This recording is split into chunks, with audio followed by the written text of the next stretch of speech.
परमेश्वर कबीर जी ने उदाहरण दिया है, कबीर वशिष्ठ मुनि से त्रिकाली योगी, सोध कर लगन धरे, सीता हरण मरण दशरथ का, बन बन राम फिरे। अर्थात जिस समय श्री रामचंद्र जी का विवाह सीता जी से होना था, उस विवाह की शुभ लगन तिथि राजा दशरथ के गुरु ऋषि वशिष्ठ जी ने सोच कर रखी थी।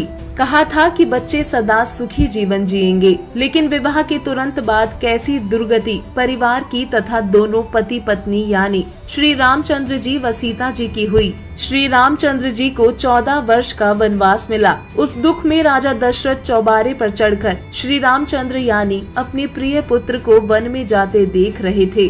तभी पैर फिसल गया, जमीन पर गिरकर मृत्यु हो गई। श्री राम व सीता वन वन में भटके। क्या बचाव किया उस लगन ने। इसलिए हमें शास्त्रोक्त विधि यानी सामान्य विधि से विवाह करना चाहिए।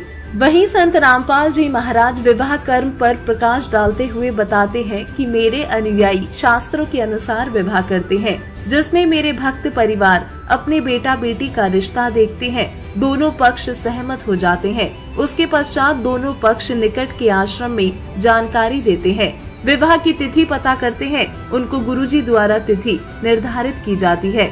कोई नक्षत्र या पत्रा या शुभ मुहूर्त आदि का ढोंग करके नहीं, सामान्य तिथि जिस दिन छुट्टी हो या सत्संग समागम हो या जो दोनों पक्षों की सुविधा अनुसार हो, निर्धारित तिथि को दोनों पक्ष आश्रम में या सत्संग स्थल पर यानी जो स्थान निर्धारित होता है वहां जाते हैं। आदरणीय संत गरीबदास जी महाराज जी की अमृतवाणी अमर ग्रंथ में एक अध्याय असुर निकंदन रमैणी है, जिसमें विश्व के सभी दैवीय शक्ति की स्तुति की गई है। उसको पढ़ा व बोला जाता है तथा ऑडियो स्पीकर पर सुनाई जाती है। सभी मिलकर इसका पाठ करते हैं यानी बोलते हैं, जिसके द्वारा मेरे अनुयायी प्रतिदिन दोपहर में विश्व के सभी देवी तथा देवताओं की स्तुति करते हैं।